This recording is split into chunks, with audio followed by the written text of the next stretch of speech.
Welcome back to Sin City Prepping. I hope you're ready to get dirty because today we're building raised garden beds. The ones we're building today are out of wood and corrugated metal, and I'll leave a list of all the items needed to create these. Let's get started. All right, this is our garden area. I've already built one of these raised beds, and the idea is to have a total of 5 of them, a couple trees, and a place for some chickens. So it's always easier for me if I can see what I'm building first, like a picture of it, before I start to put it together. So you have 2 short sides, 2 long sides, which are 8 feet, and you have a top frame, 2x4, a bottom, and then you have 10 of these supports. So 2 on each side, 2 on each corner, 1 in the middle, so it's 10. All right, we need some leather working gloves, some tin snips, or something to cut the corrugated roof with. I'm using a skill saw. You could also use a chop saw or hand saw, even if you didn't have one. Need a drill, measuring tape, square, something to write with, a level. I'm using a Kreg Jig because I like the way the pocket holes hold everything together nice and strong, and then you can't see the screws. So because I'm using those, I need 2-inch pocket hole screws. These are metal roofing screws that are 1 inch or a number 10. So you need those. And then don't forget your favorite refreshing beverage.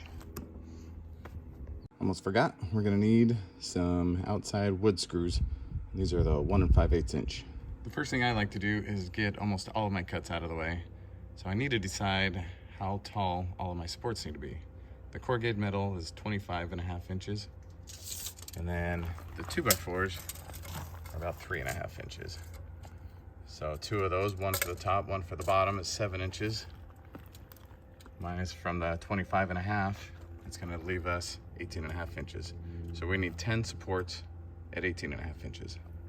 I have a bunch of spare 2x4s, so I'm gonna use those up for these supports.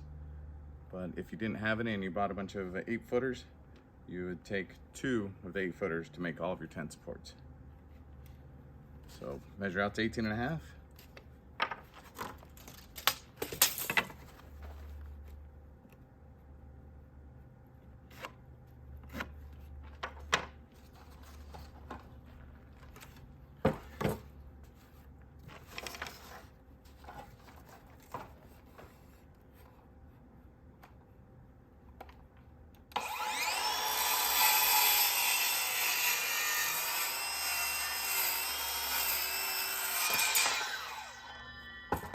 We're gonna cut them all out. Do 10 of those. All right, here's my 10 support columns that are 18.5 inches. The 8-footers don't need to be cut, so you have 4 of those, 2 on each long side.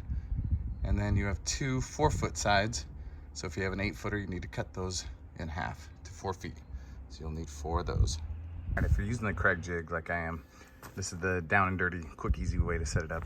You just wanna measure the thickness of your material, and you move your guide down to that same thickness, and then you put your bit in where it measures to that same thickness, and then you lock in that collar, and then your Kreg's set up. All of our support boards are gonna need 2 holes on the bottom, so use A and C, so that's 2 here, and then we're gonna flip it over and it'll have 2 on this side as well. So all 10 will have that, and then 4 of them are gonna have some on the side. And I'll show you why that is here in a minute.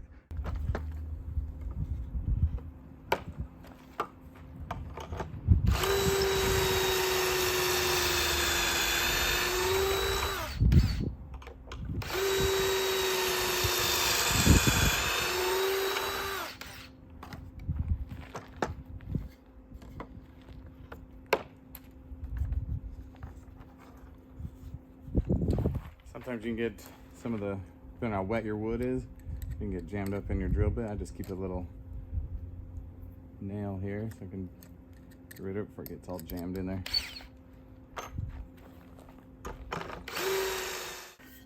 So all 10 of these have 2 and 2 on each side. Now remember, we need 4 of them to have some pocket holes on one side. So I'm gonna do 2 and 2.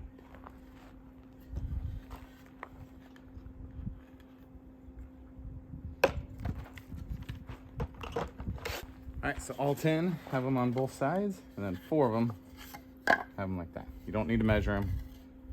Those are going to be to tie the sides together. Let's do the next step. What I like to do is lay it all out before I fasten it together. These are the 4 individual pieces that you're going to be making. Now the ones that have the 8 pocket holes are going to be on the ends of the long ones, because that is going to be, you're going to go through these and attach to that one when it's standing up. All the others are just the 4 pocket holes, and then the end ones will have the 8 like that. All right, let's start screwing this together. And the middle ones I just put about 4 feet because it's an 8-foot section, so I try and get it right in about the middle.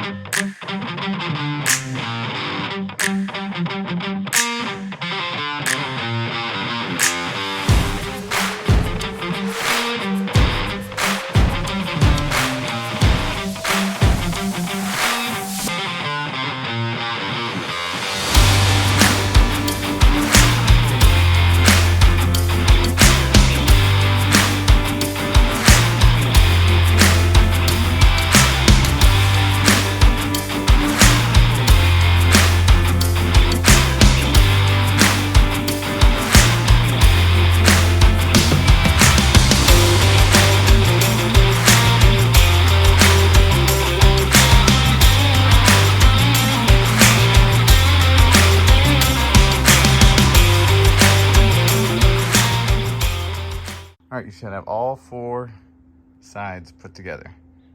Now, if you have someone to help you, this would be a great time for them to help hold these up for you. If not, you can use some couple stakes just to hold up a couple sides. Now, when you're putting these together, make sure that the pocket holes are pointing to where you're gonna put them together. All right, let's get these sides put together. All right, got it all screwed together. So it's one piece. Now it's time to work on the sheet metal, or corrugated metal. The inside is 8 feet long, and the corrugated metal is 8 feet long as well. So I'm gonna cut about 1 inch off the end, otherwise it'll be really tough to get in there.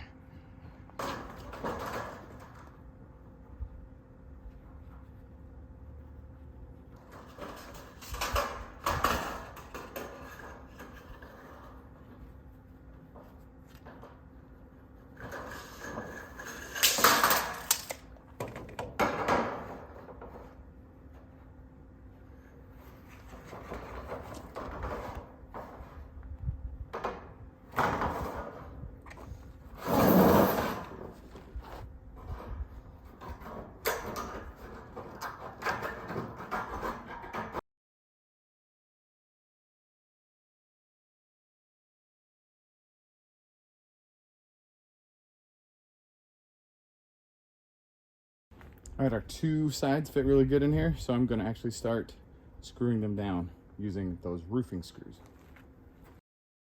All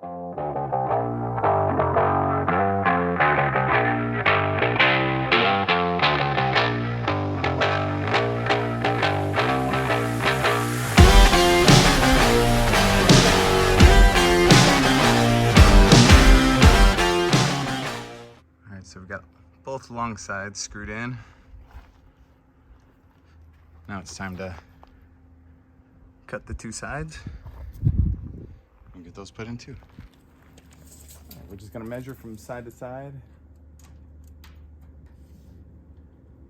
Mine's gonna be about 44 inches. All right, all 4 sides are screwed in. Just have one thing left. That's to put on the top plate. The 2 8-foot sides don't need to be cut. So now we're gonna switch over to our wood screws. Just line it up and we'll screw them in. If there's some writing or something on your board you don't like, you can put it on the bottom because you'll never see it. This one I just line up right along the inside edge here. You're gonna go right along with the other 8-foot section 2x4.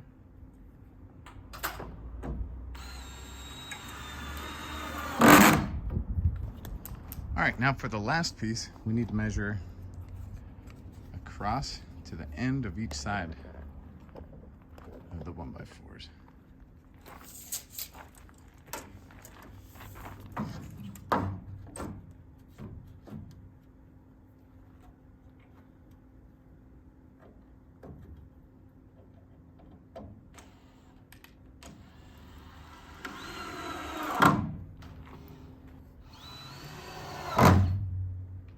Woo! She's all finished. So in our next video, we're gonna have to show you how we fill it, how we run sprinkler line to it, level it out, and some other considerations on placement with them. Hope you got something out of this today. Love to hear what you think about it down in the comments. All I know is I need a shower. So stay safe and keep prepping.